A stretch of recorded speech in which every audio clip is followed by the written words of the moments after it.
മീശ നല്ല വളർന്ന് തുമ്പ് കെട്ടണം. എടി നിനക്ക് പാട്ടൊക്കെ ഇഷ്ടമാണോ? പിന്നെ ഭയങ്കര ഇഷ്ടമാണ്. നിന്റെ ഫേവറേറ്റ് ആരടി? BTS. അയ്യേ അവരെല്ലാം മറ്റേ ചൈനക്കാരന്മാരല്ലേ? ചൈനക്കാരല്ല, അവര് കൊറിയൻസ് ആണ്. ഞാൻ പരിചയപ്പെടുന്ന എല്ലാവന്മാരും ഇങ്ങനെയാണല്ലോ. നീ ഇപ്പൊ ഓരോന്ന് പറഞ്ഞ കളിയാക്കാൻ പറഞ്ഞു. എടി അവരൊക്കെ ഒരേ കണക്കല്ലേ ഇരിക്കണ? ഓടാ, ഒരേപോലെ ഇരിക്കുന്നവരൊക്കെ ഉണ്ട്. ഉദാഹരണത്തിന് നീ മാക്ക കുഞ്ഞൊക്കെ എനിക്ക് ഒരുപോലെ തോന്നാറുണ്ട്. സ്വാഭാവികം.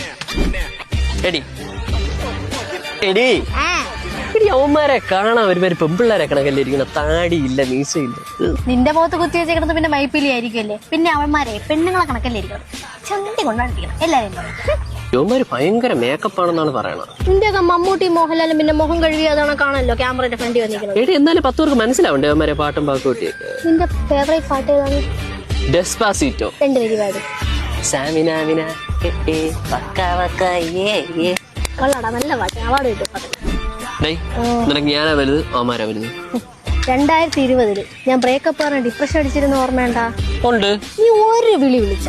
നിന്നെ ഞാൻ 3 വിളി വിളിച്ച്. എങ്ങനെ? ഇങ്ങനെ ആയിരിക്കണം. ആ സമയത്തെ ഈ പാട്ടും ഡാൻസും അവന്മാരുടെ വീഡിയോസ് ഒക്കെ കണ്ടിട്ടാണ് ഞാൻ റിക്കവർ ആയത്. അതുകൊണ്ട് അവന്മാരെ പറയുമ്പോ എനിക്ക് ഇച്ചിരി കൊള്ളും കേട്ടാ. തീട്ടിട്ട് പോടി.